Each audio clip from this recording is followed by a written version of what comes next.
It was my senior year of high school. That summer, my friend group was obsessed with two things: exploring places we weren't supposed to be, and drinking whatever beer we could get our hands on. It was a celebration. We had Jonathan. He was the one with the license, so we could go anywhere.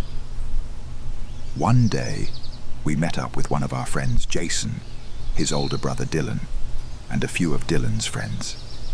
After a few games of basketball, we decided to make the night count.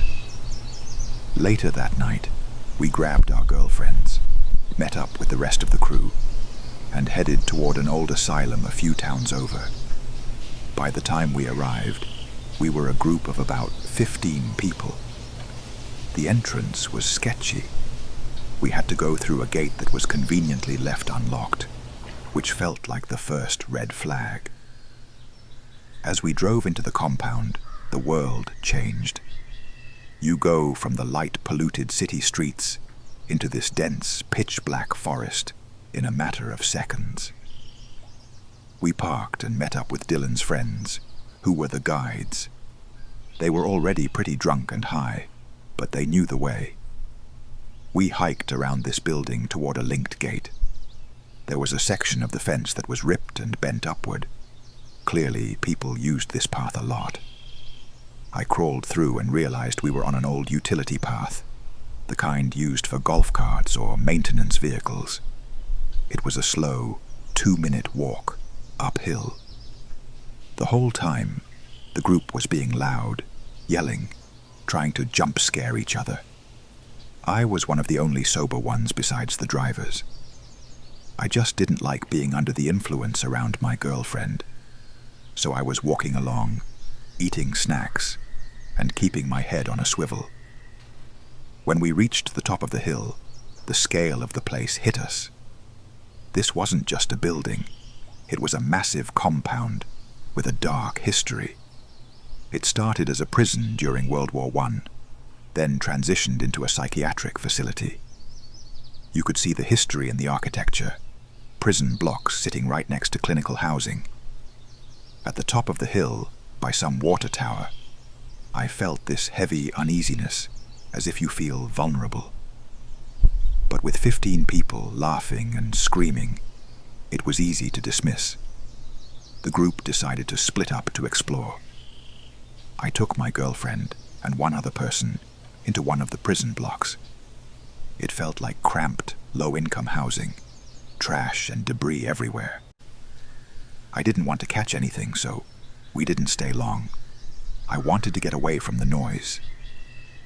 Being around 15 drunk teenagers in a dark asylum isn't exactly creepy. It's just annoying. So I wanted to see the parts of the hospital where no one else was. My girlfriend wasn't thrilled about wandering off, but she stayed with me. We were walking near the main hospital building, just talking about something dumb. I was scanning the surroundings as we walked. Then I looked up. There was a long, elevated hallway connecting two of the buildings, the kind of bridge built so staff didn't have to go outside in the winter. I stopped dead in my tracks. In one of the hallway windows, I felt there was a figure. I stood perfectly still, waiting for my mind to tell me it was just a shadow or a trick of the light.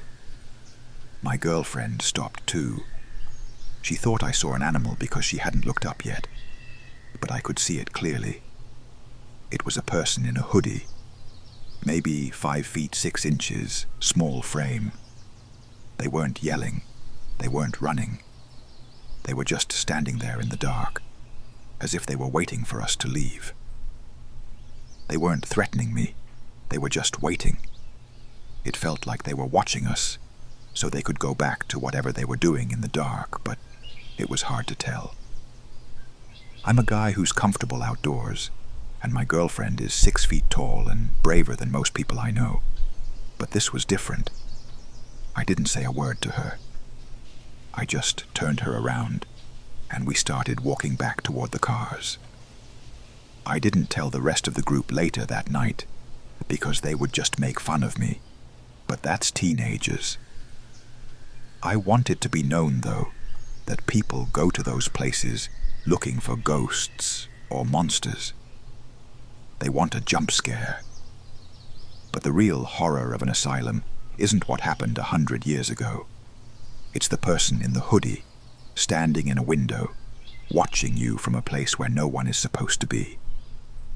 Just waiting, watching.